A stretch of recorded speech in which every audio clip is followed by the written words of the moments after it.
Each week, the Low Capacity Leader podcast goes beyond the Sunday sermon to explore the biblical insights, practical applications, and behind-the-scenes conversations that don't always fit into a weekend message.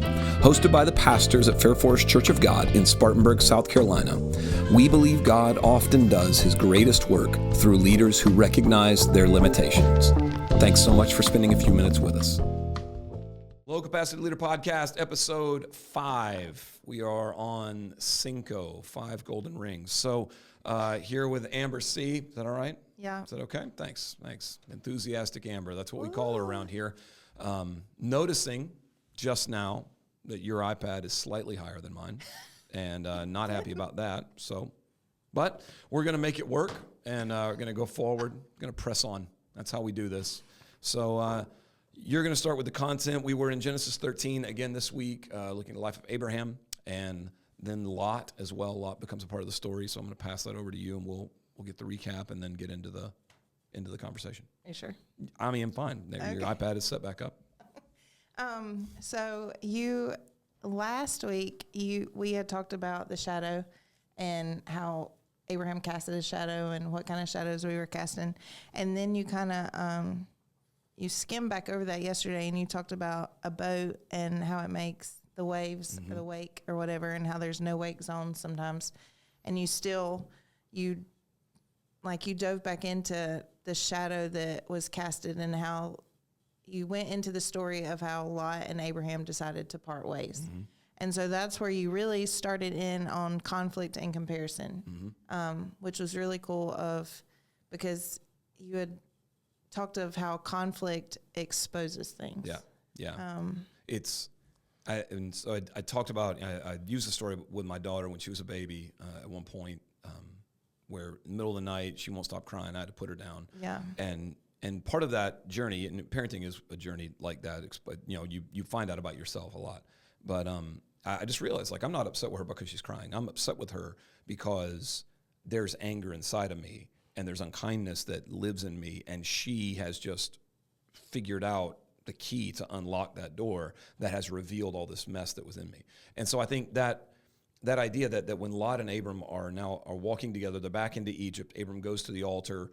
I assume Lot comes back with him to that same place between Bethel and Ai. But the idea that Lot is going to be exposed here as one who's not following Yahweh, as one who's following Abram, as one who's not becoming more like he's supposed to be, but just, the conflict creates this moment where you start to see Lot come out from underneath. And so that wake that Abram, it's twofold. I want to make sure that's clear. Abram is creating this beautiful wake of his life. This shadow that he's creating is valuable and really, it's a shadow of prosperity. It's a shadow of protection. God's grace keeps them in Egypt and brings them back, all because Lot's following Abram. He gets the benefits. But on the other side of that, Lot now finds himself in a place where Abram says, we can't stay in the same place where we are together because of the pressure that our abundance is creating on the land. So then Lot has to make a decision. So this whole text, up through verse 13, is so much about Lot coming out from underneath Abram's shadow, Lot coming out from behind Abram's leadership, out from the wake that was created by Abram's faithfulness, and now we see him. And I think that idea, it's that conflict amongst the tribes and the herdsmen and the flocks and herds that now exposes who Lot actually is, for better or for worse. If you just start reading, you don't know what's going on. But for better or for worse, we find real clearly now that Lot has to make a decision that is not covered by Abram. This decision will be seen by everybody. Yeah. And so, the conflict exposes those things that are inside of us. And I think we want to blame the world for why we feel like we feel. Yeah. I think that is a human tendency. Even back in the Garden of Eden, Eve says, well, the serpent told me this and tempted me with this. And Adam says, but the woman did this. And God's like, hold on, everybody. Yeah. Your desires are your desires. And so even in James, it says real clearly, why is there quarreling among you? It's because of the sin inside of you. Yeah. It's not because you're fighting with each other. You're fighting with each other because of what's inside each of you. So there's not some magic puff of cloud that you enter into and suddenly, I'm angry, I want to fight. You enter in, you bring that cloud with you. And so I think it was important to both say, the kind of shadow you're creating, kind of wake you're creating matters because there are people following you. And you're following people, so choose your shadow wisely. At the same time, there will come a moment when tests and trials will be ordained by God for your life. James 1 says, God sends tests. God does not send temptation, God sends testing. The testing is a diagnostic tool by God to let us see who we actually are so that we can't live underneath sort of the concealed place forever. Yeah. So. And and it really showed, you talked about the conflict, of the pressure of what was inside. Mm-hmm. And it showed, and you took us to how Lot chose. It showed what was inside of Lot, how he chose, how he responded to Abraham, where he lifted his gaze, the whole thing, everything that he went through, it was genuinely showing what was pressed out of Lot, what came forth from him. Yeah. And I think that was, it's really interesting to see the path of Lot's life, but seeing how once he's out from this shadow, the choices that he makes. Once he's out of this shadow, where is he looking to? Once he's out of this shadow, how does he conduct himself? Yeah. And so I think by mentioning these things and really having you look on the inside of you, because you had said something that you did say that when there's shallow conflict in churches because we're scared to do the deep conflict in the spirit, because just like you said, what sin is going to be exposed, or what's going to be exposed in you, the anger or the hurt. And because we don't want to have conflict with somebody else. And it's really not having conflict with them. It's what do you have to work on within yourself? Yeah. Yeah. We get nervous about people disagreeing in church. Yeah. We act like that's not a family thing. People disagree in households all the time. Absolutely. We assume that that's part of what it means to live in a household. But when you come to church, it's if everybody's not voting the same, if everybody's not dressing the same, if everybody doesn't think the same about every issue, if everybody doesn't like the same music, whatever it is, then suddenly, oh goodness, we're in a place of disunity. No, you're not. Unity is not uniformity. Yeah. Those are not the same things at all. And I think, and to the point, I think that means that we're avoiding what is probably a much deeper test that God has brought to us. We're backing away instead of pressing into it, which means that we're fighting weird battles. We're fighting the battle that, can I just get along with them, instead of where has sanctification brought my life, or where have I not allowed it to bring my life? Yeah. And I think so we're actually not fighting the kind of battles that bring victory. We're fighting the kind of battles that just kind of sweep things under the rug. Right. Yeah. We're creating a culture of polite people instead of victorious warriors. Yeah. And that's not the same thing at all. A bunch of polite people will never take things that have been offered to them. They will shrink back and say, okay, well, let's just keep the peace. Sometimes keeping the peace is, being a peace speaker, a peacemaker, a peace bringer. Obviously, Jesus celebrates that, those who bring peace, that's a great thing in the kingdom of heaven. But I think peace at the expense of truth, or peace at the expense of development, is not actually peace. It's actually a backing away from the thing that God has brought us to. Because even when, and this sidebar, even when you were talking about the fruit of the Spirit and you talked about kindness, kindness and manners are not the same thing. Correct. And in the South, we have this whole, manners, and I'm very, I want my kids to have manners. Right. I want that structure. I want that etiquette. Yeah. I do. But kindness and manners, sometimes with manners, you're not going to tell the truth. Mm-hmm. But with kindness, and if it's the Spirit of the Lord, you're going to speak truth in kindness. Yeah. And so that's going to bring conflict. But if you can sit down and do the deep conflict in the Spirit and search yourself, search me, O God, and know my heart. That way, when somebody has crossed me or offended me, number one, if I was doing the deep conflict in the Spirit, then I wouldn't be so easily offended. Yeah. And then number two, if that does happen, then you can be okay, God, search me, so that we can go to this person and we can talk. Because it was Lot's herdsmen and Abraham's herdsmen that were conflicted. It wasn't even really Lot and Abraham. No, they were leading things. And I think that is, sometimes leaders of a thing don't know everything that's happening on the ground until it reaches a certain point. Yeah. And then sort of the blowback is, this has been happening for a while. And now it's all on the leadership. Right. For a pastor, that's actually a real thing. Yeah. A lot of times you find, it is what it is. You find out that there's a problem after that problem has reached a breaking point. Yes. Somebody is ready to like knife somebody in during the second song of worship, and you're like, well, nobody told me about this. Like, well, 6 months ago they said, like, so and then when it all comes to a head, that's when it blows up. I didn't know this was even a thing. Like, what are we doing here? I've been preaching good. I thought y'all were happy with me. So, but could you imagine these herdsmen traveling back and forth, keeping the cattle or whatever they had, the sheep, like keeping all this stuff, putting it together, like. This wasn't like, and you just have Lot probably just going about his mosey little way, you know? Yeah. But yeah, I'm sure he didn't know anything at all. Yeah. I mean, and nor did Abram. Yeah, exactly. I mean, that is neither one of, it seems that it comes together like in 13, suddenly it's really the land that cries out. Verse 6 says, the land could not support both of them dwelling together because their possessions were so great. That's pretty. So it's this really neat thing that it is the place where they are that becomes sort of the testifier to the inability of the situation to continue. And so like that is, I think there's like the resources of the place actually become the voice that calls out the conflict. And then Lot and Abram are like, oh, okay, so we got to deal with this. Like the land, like, and so what that practically means is that they're running out of feed because there's not enough, they can't stay in the same place. I think there's probably a deeper conversation that the longer we stay in the same place, the less resources the place has for us. And so that stagnancy actually creates a problem. And in a lot of churches, a lot of people who are believers, a lot of pastors, a lot of, all of us, we struggle with that because I get comfortable in a place. I like what I've got.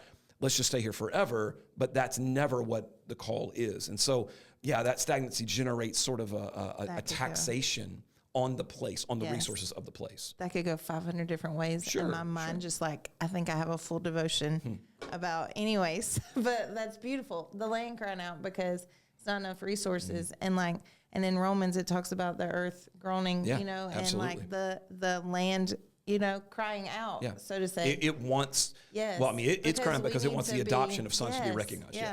Because we need to be going.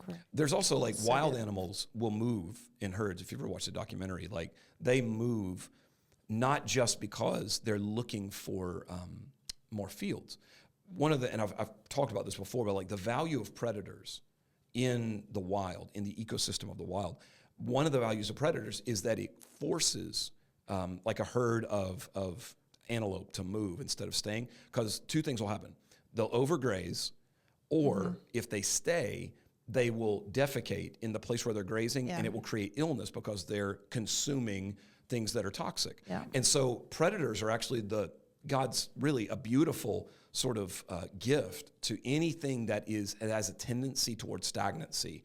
Predators come in and say, I'm going to make this uncomfortable, so you have to move. So you have to find a new place. For sure. And I think that's where, so conflict becomes the predator that God sends to say, something needs to be exposed here. You cannot stay here. It's toxic for you to be here. So what is the movement of your life? What is it supposed to look like? And I think, I wanted to make sure that we celebrated the idea that when conflict comes from God, conflict is not to be this thing that we weep over. Oh God, I can't believe you would send these tests. I'm like, no. The testing, that's the reason James 1 says, count it all joy. Because it reveals and then it develops. It reveals and it develops. It does both of those things. And so if it's just revealed and we don't allow it to develop, then we're basically people who have gone to the doctor and they said, you have this illness.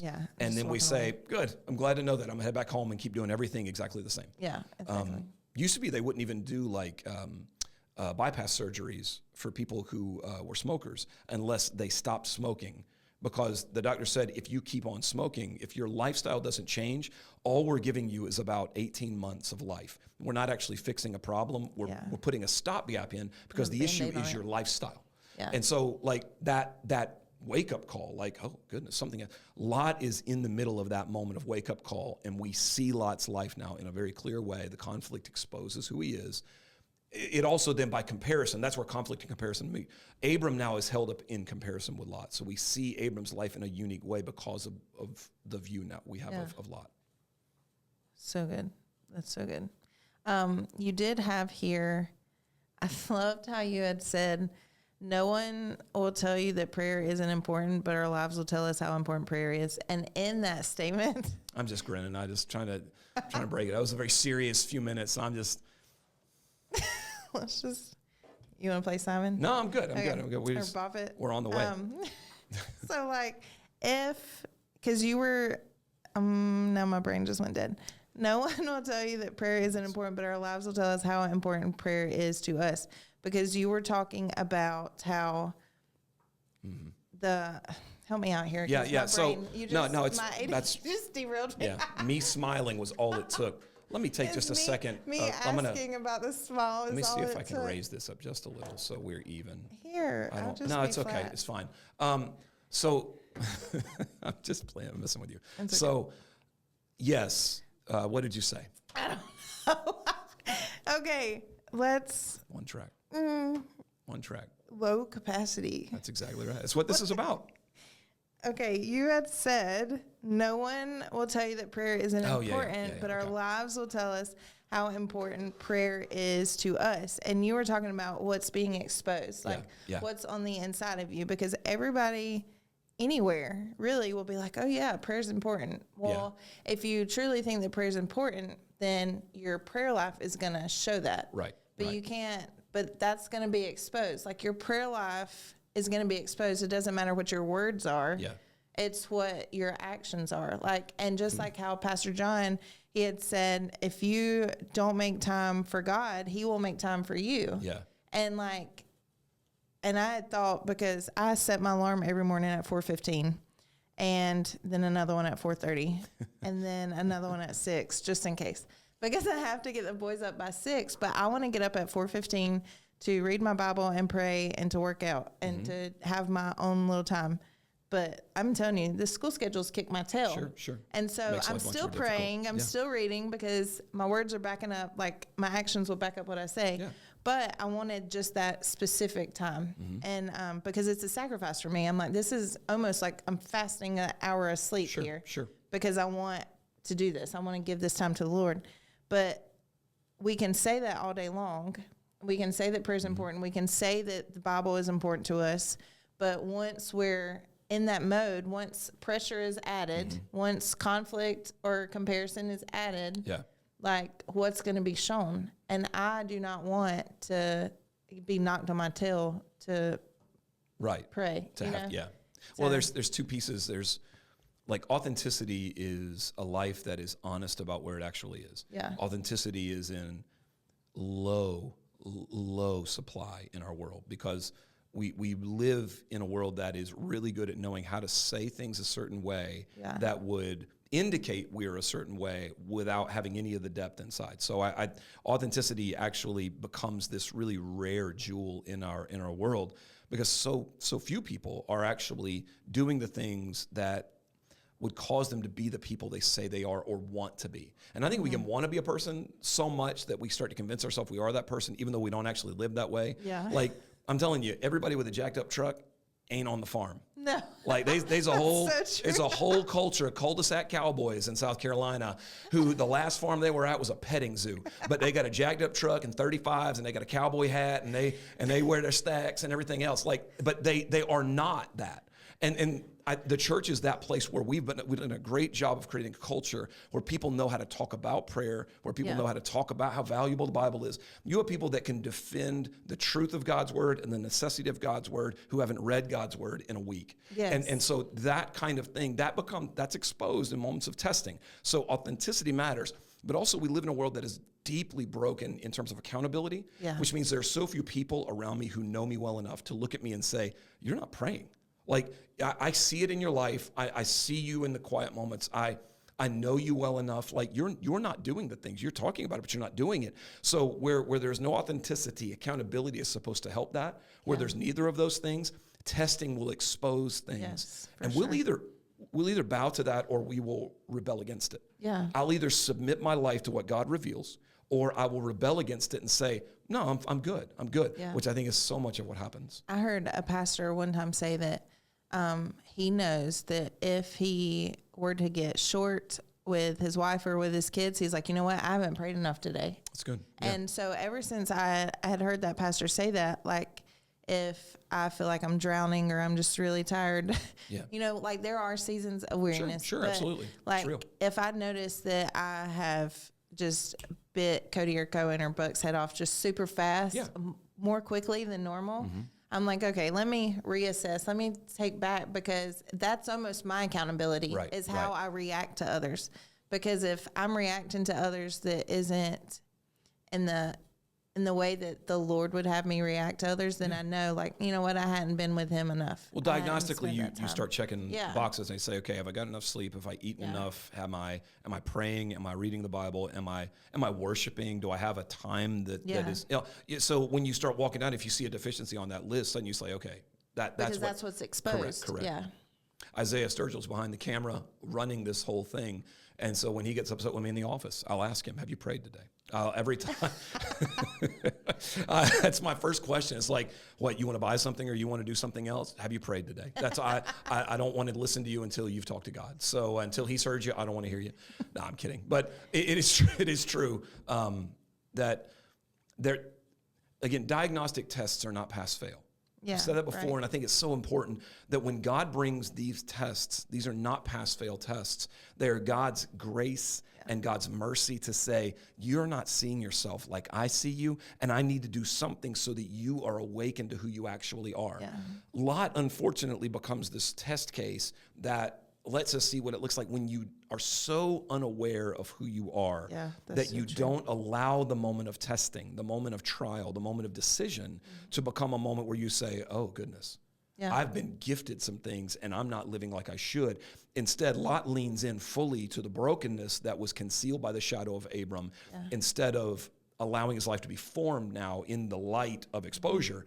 And he says, no, I'm going there. I like the way that looks. I'm going to that place because that serves me, even if it dishonors the man that I've been following. Yeah.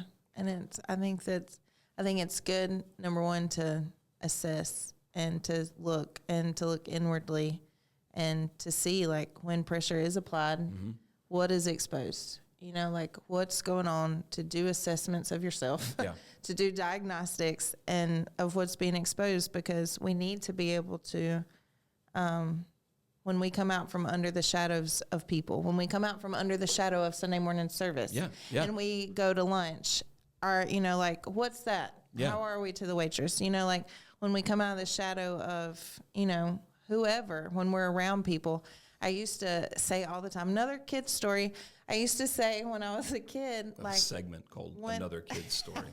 Once my parents would argue in front of the friend that was staying the night, I would find a new friend to stay the night. Yeah. Because it took them a while to get comfortable enough. Comfortable enough to, like, yell in front of them. Yeah. And so, like, once they came out from under the shadow of this new friend, like, then I'm going to show my genuine self. Yeah. And so I just think I loved how you brought that about, and you had said there are things inside of us that will never be exposed until the fire burns. Yeah. And I think that's good fire. That's fire. 100%. Like, God is the consuming fire, the all-consuming fire, and even if it's fire from outside, like, okay, God is still there. Yes. If you're His, then we don't believe anything that touches our life has not first passed through His hand. Exactly, yes. Like, that is...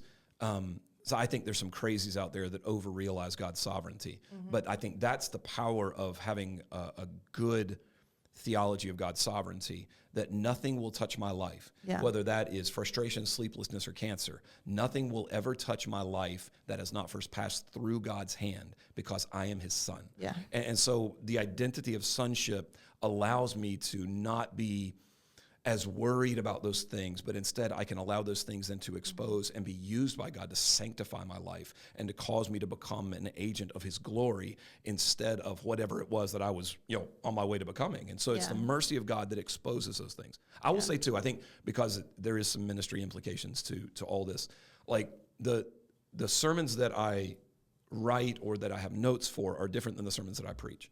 And so, like, I find myself when I'm reviewing.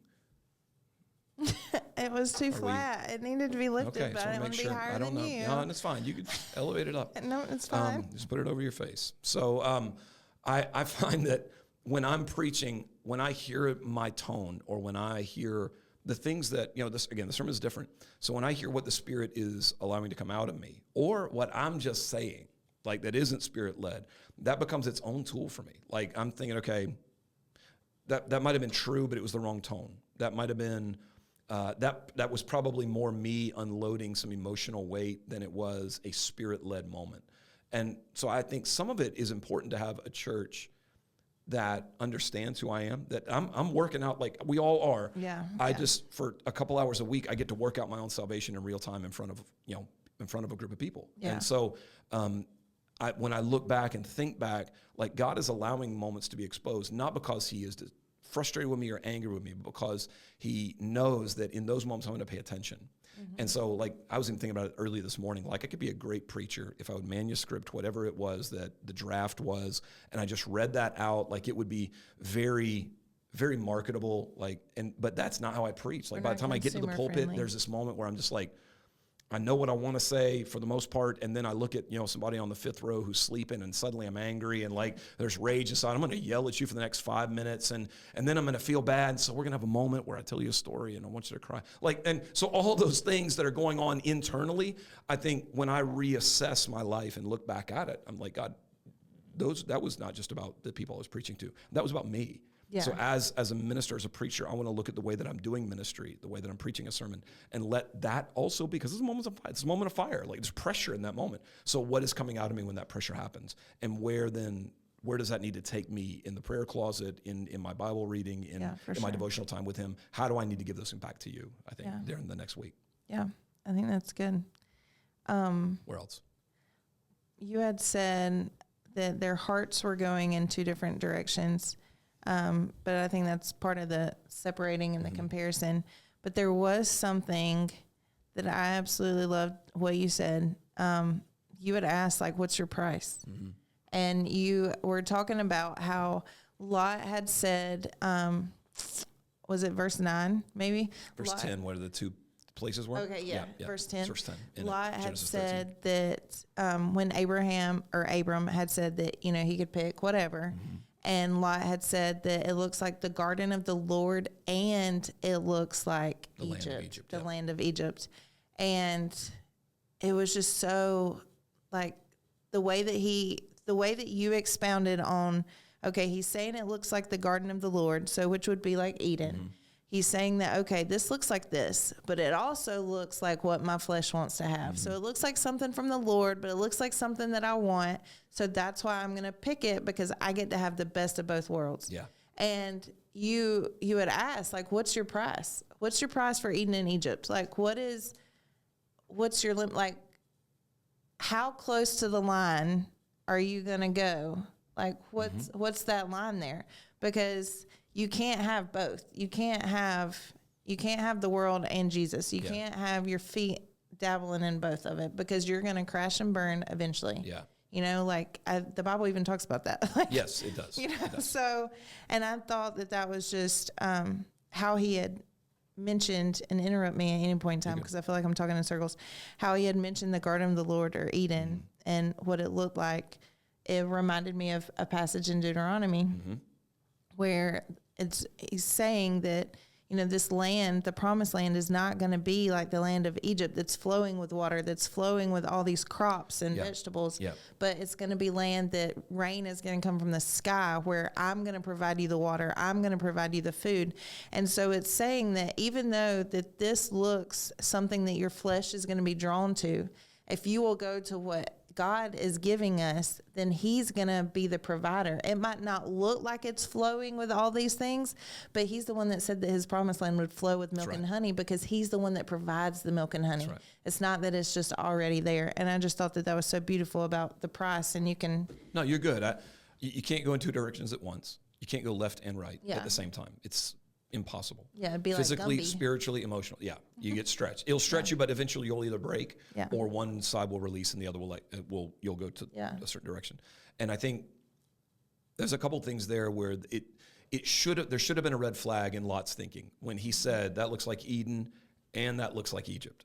When both of those things were in his mind, because that's what the text says. It says when Lot looked at it, it looked like that. It looked like the garden of the Lord, which is, as far as I understand, almost like Hebrew idiom for Eden, for what they imagined Eden would be like. And again, we're in Genesis 13, not that far away from the beginning of the book, but not that many generations into humanity's existence. So you've still got oral tradition that would have been passed down. This is what it was like. This is what it was like.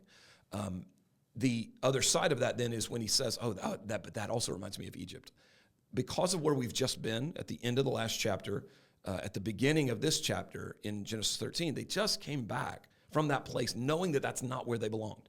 And so I think that's why the passage has to be read pretty carefully, because it almost seems like, oh, that's good. They get the best of both worlds. But that's not the way that life works. No. Life doesn't work with the best of both worlds. Yeah. Life either works with you're going the way that God has called you, or you're going another way. Yeah. And it might feel like you can combine those things. Like religious syncretism, which is a term I use Sunday morning, and I didn't explain it, and a lot of people may have never heard of that. That's right. That's why we have is the blending of religious practices or belief systems. So when you look further in, one of the easiest places to understand it quickly is in 1 Kings. Elijah's condemnation of Ahab's rule, and also his what the word of prophecy speaks against Israel is not that they have forsaken Yahweh, it's that they have tried to hold Yahweh and Baal and Ashtoreth all at the same time. That's what syncretism is, religious syncretism.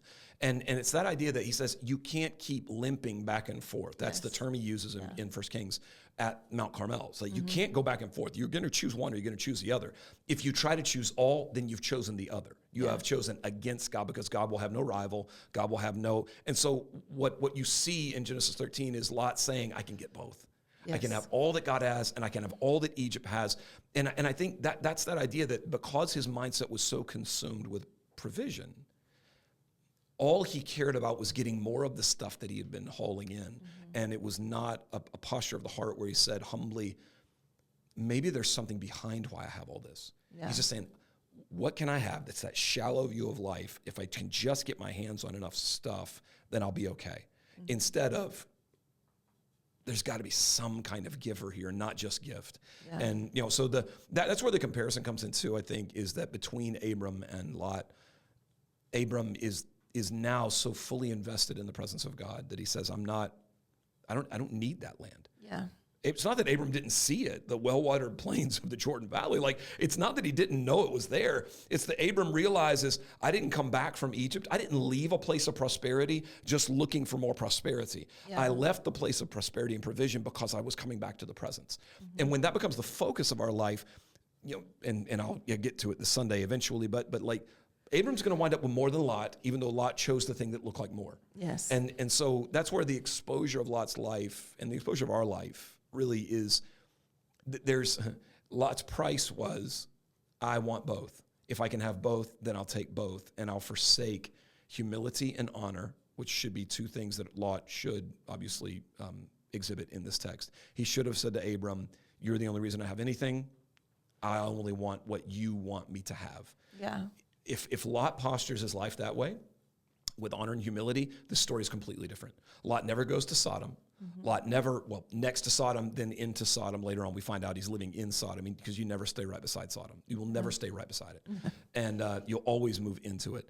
And so there's actually a question somebody had asked that I think can come up here in a second, but the idea that if we're willing to take a pathway that is not a path of humility, then that means that we already have a price. And the question is not, can I be bought? The question is, how much will it cost? And I think that's yet another diagnostic question that I think God wants us to know. Like, would I forsake Christ for my health? Would I forsake Christ for riches?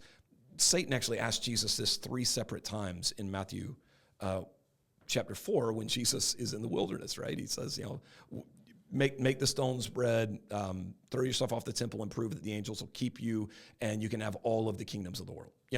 So literally this is the same temptation. Lot just says, I do have a price. I do have a price. And I'm willing to move into this place of destruction, degradation, moral ugliness, because I want this stuff more than I want anything else. I don't think that we should really cast judgment on him, because I think if we're all honest, if we are not at the altar like Abraham, then every single one of us will have a price at some point. Sure, yeah. I think idolatry is sneakier than walking up to a statue and bowing down. Absolutely. It's not this casual oh yeah, this is just how we do things. And generally it is much more subversive. Yeah, it like slides in. And I think that's why when you had said, what's your price yesterday? I was like, okay, come on. Because it's true and it wasn't like, oh, come on, like throw stones at them. It was literally just saying like, think about that. Yeah. Like, don't be so high up on your little horse, on your high horse, that you don't think that if you don't stay at the feet of Jesus, that you wouldn't have a price. Yeah, yeah. Because I guarantee if you're not laying at the feet of Jesus, there's a price somewhere. Fully agree. Well, I would say if the enemy could write a check large enough to get you to follow him, then you're devaluing what God actually sees in your life. Yeah. You are undervaluing what he has already done and what he wants to do. And I think that's the struggle here. It's not that the enemy can't write a really big check. It's that any check the enemy can write, any check an idol can write, any check temptation can write, is always going to be less than the actual value of your life. Yeah. And we know that because Jesus gave his life for us. So like that's how we assess the value of our life, is because he was willing to give himself for us. And so the idea that the price on our life, I mean, there just can't be at some point. We have to understand our own value enough to know that God has given this infinite worth for us, which means anything that could bring us away from that. Worth it. No, it is not. But Lot, obviously, because he was unformed in the shadow of Abraham, because he had concealed his heart in the shadow of Abraham's blessing and faithfulness, when he came out into that place, what's exposed is that there was a price. And I think maybe that's something for leaders. And I know that we're going to the question in the text. I had to find it, and it wouldn't come up on my iPad, so I had to get my phone. So that's what I was doing. Yeah. But I think, honestly, that's a question for leaders. Not that it all falls on our shoulders, but why? Like if you're mentoring someone, they're under your shadow, then we can't make their choices for them. We can't do everything for them. But I would hope that as they come out of the shadow, that we could see what was formed and what wasn't formed. Does that make sense? Not that we're going to police people, and not that we're going to, because like we're pastors and we can't decide everybody's life choices in our whole our whole congregation. You know, like that's not going to take place. But somebody who is fully under our wing, like, okay, like you were saying, somebody knows me well enough if I've been praying, if I've been doing that. So really, Abraham taking his nephew under his wing, all right, you were going to the altar. Why didn't you bring Lot with you? Yeah. Like Joshua was in the shadows with Moses. Yeah. He knew the presence. So he was formed differently because Moses took him along there. So even though Abraham took him back and forth from Egypt to all these places, why didn't you also take him to the altar? And I think there is a way to see this story too. On the other side of that, wasn't in your sermon. No, it's fine. But it's not a bad vein inside of the text. There's a way to read the story that Abram saying choose to Lot is his way of saying, let me see what's molded. You wouldn't come with me to the altar. So this is all that I have. The only tool I've got is to bring you into the light, out from underneath my shadow, so that you can actually see who you are. Yeah, and so some of this could be that Abram did invite him to the altar. He built the altar and said, this is where we're going to worship here. And Lot just refused to come, whereas Joshua was willing to follow Moses. And so it's hard because the text doesn't say all that we would probably like to know. But the idea is important, that maybe Abram is a decent shepherd. And I think that's what Jesus... I'm not trying to throw No, I know, but both those things are valid. Both those things are valid. Jesus would, in John chapter 10, he would say that there are shepherds who lead like the good shepherd, and then there are hirelings. Hirelings would be those who say, I don't care what you do. I don't care. Stay in my shadow as long as you want to. Eventually there'll be judgment. Good shepherds who follow after Christ would be those who say, while you're in this shadow, I'm going to keep pressing you. Yeah. And if I have to expose you to some things and allow you to deal with some consequences, then that's what I'm going to do, because I love your soul and I love your eternity and I love your value more than I love your comfort. Yeah. And so that is where I think there's a balance point there. But Jesus never let up on his disciples. Like Jesus never, he was always gracious with them, but he was never the kind of leader who said, yeah, just stay behind me, never change, never develop. Like he comes to Peter and calls him Satan in Matthew 16. Like he says, get behind me, Satan. Yeah. And so like, it's not as if Jesus is not shaping and developing. And I think that might be the mark of a good leader. You create a beautiful shadow of blessing that people can come along behind, but then you turn around and you tell them, now this is a covering for you to be formed in, not for you to be concealed by. Yeah. And if you're concealed in here, then I'm going to pull that shadow back so you are now exposed, because I care more about your character and your integrity than just about your comfort and your prosperity. And so he does, and Lot chooses really, really poorly. But on the other side, like Abram is still going to intercede for Lot. Yes. Like in later chapters, he's going to go to God and say, if there's 20 righteous, if there's 15 righteous, if there's 10 righteous, he's going to whittle it down until even Abram says, man, if we can't find that many in the city, God, I'm with you. I'm with you. It doesn't belong here. But he does it because Lot lives there. Abram does not stop caring about Lot. He intercedes over him. He prays over him, even though Lot has made this terrible decision, which tells me maybe Abram has done this because he loves Lot enough to say, we can't stay like this anymore. This conflict has to expose something in you so that maybe you'll start to turn it's like and the shift. Discipline of a father. 100%. Like 100%. you've got to do it in order to expose what should be there. That's absolutely right. What was the question now? Because I do think this tramples all over what was asked. I want to say thank you to Chelsea for asking the question as well. I know we're going a little longer. We might cut this thing in half. And you can cut that statement out. That's fine. I will, yes. You read faster than I do, so I didn't that's fine. If you want me to auction it off, then... did you want me to read the whole thing? No. I'll just in real time right here, just going to make this work. Being awkward again with your smiles. Stare deep into the camera. If you're listening to the audio, I want you to know that I smiled at you. If you watch the video, you'll know that. So, so she brings up the idea of Lot. And so the question moves a little bit further than the story, but it's still connected to the story. So Lot's shadow was cast, she asked about Lot's shadow as well. Mm-hmm. And the idea that Abram's shadow was cast over Lot, but Lot was also casting a shadow, because we all do. And so what was the effect maybe on his herdsmen, on his crew that is now in conflict with them? But also I think what was so compelling is that Lot's shadow was over his own wife and his daughters and his sons and sons-in-law at his home. And the idea that when we see Lot focusing on that place, over the presence, he chose the provision. Mm-hmm. Over the Lord, he chose a land. When we see that absolutely creates a household in which Lot's wife is going to turn around, because he has defined and determined what is treasure by his gaze, by his eyes, by what he's focused on, which means even when they're trying to escape because the fire and brimstone are coming, his wife turns around and looks. And it's that idea that and I do think that for any leader, for anyone of influence, that's moms, dads, grandparents, pastors, associate pastors, student pastors, whatever, anybody who's leading anybody, it does matter what we gaze upon, what we focus on, because we're defining treasure for everybody who is in our shadow. Yes. In Abram's case, he did a good job and Lot walked away. In Lot's case, he did a bad job and he lost his wife because of it. And so I do think that matters.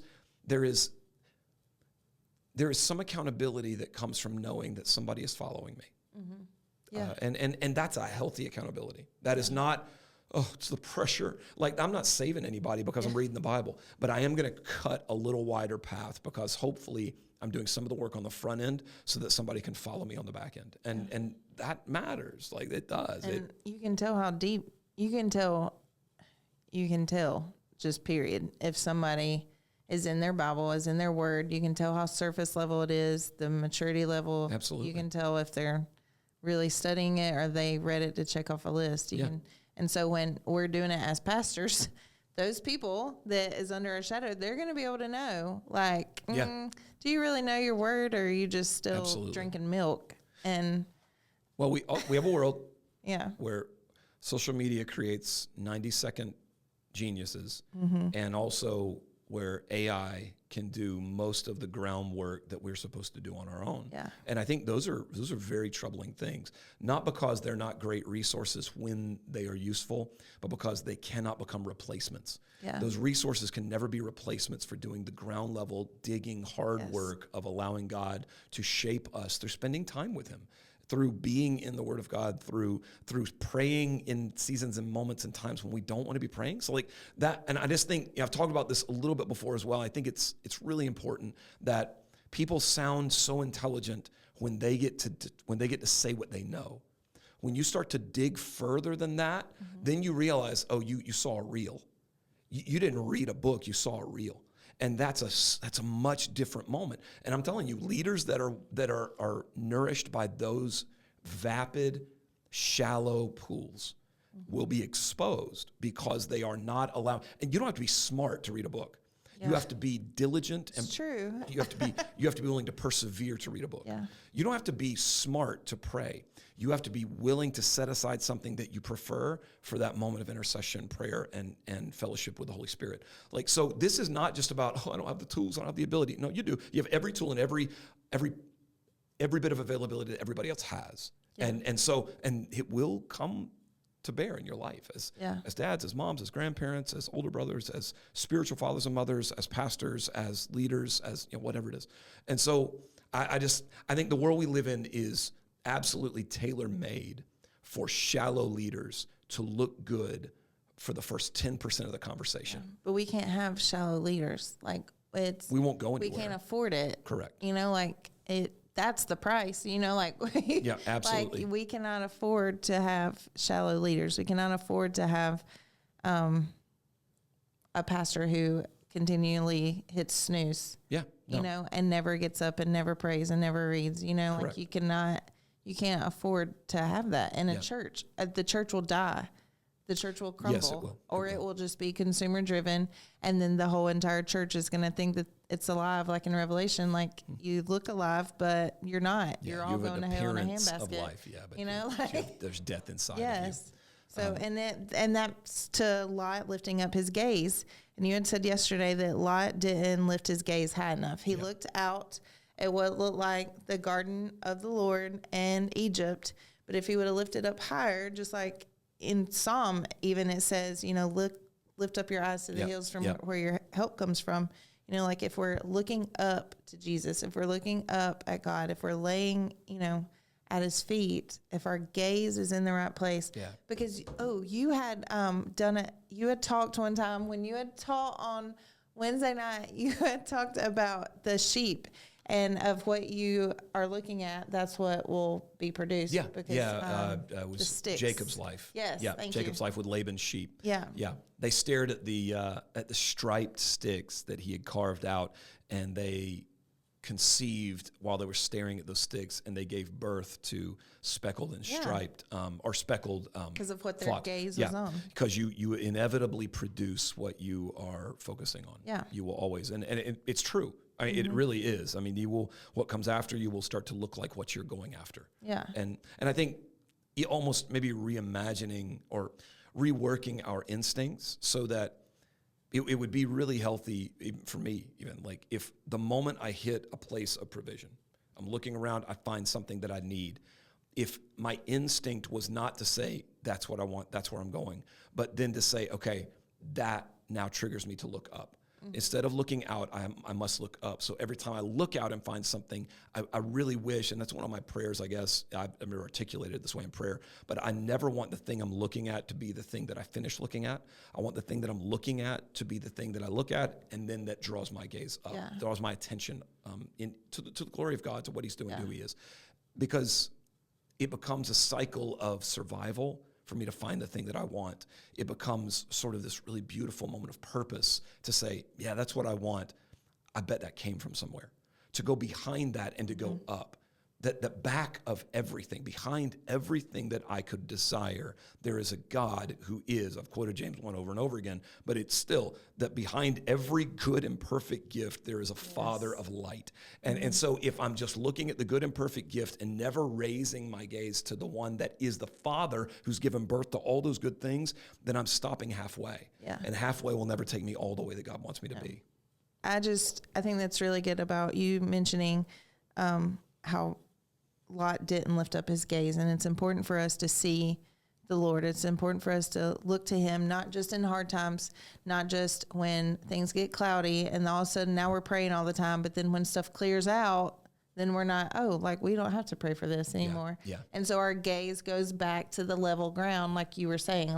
And so I think it's important if we are looking at this, because we're supposed to take our prayer and supplications, our petitions to the Lord, but then always, always, always look up, always. To end it, Cohen, he has always been one, even like when he was 2, when he prayed, he was always like thanking God for stuff and never really praying for things. Yeah. Well, Cody, because we pray every morning before we walk out the door together, and Cody will pray and then Cohen will pray.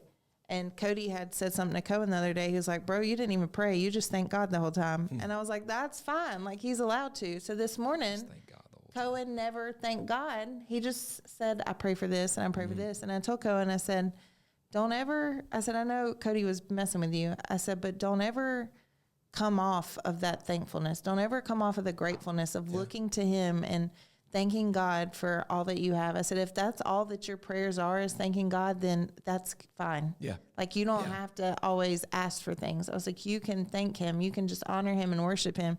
And literally, like, I had a memory the other day. I had wrote down Cohen's prayer, and it was literally just thanks. And he's always been a worshiper in that manner, like just a grateful heart in that. Yeah. And so I think, like what you said with your prayer, and I know we have to finish this, is if we have things that we're looking at, don't let it be the last thing you look at, to lift up your gaze. 100%. That way you don't fall into the comparison of the Garden of Eden and Egypt. Yeah. I 100% agree. And I love that. I think it's a great place to stop. That is a biblical principle that can be played out, prayed over, teased out, and that is useful for formation. So good job. Thanks. Good job. Episode 5, thank you. Low Capacity Leader. Thanks for listening to the Low Capacity Leader podcast. If you'd like to know more information about Fair Forest Church of God in Spartanburg, South Carolina, you can find us on all social media platforms. And if you don't want to know more about us, that's okay too.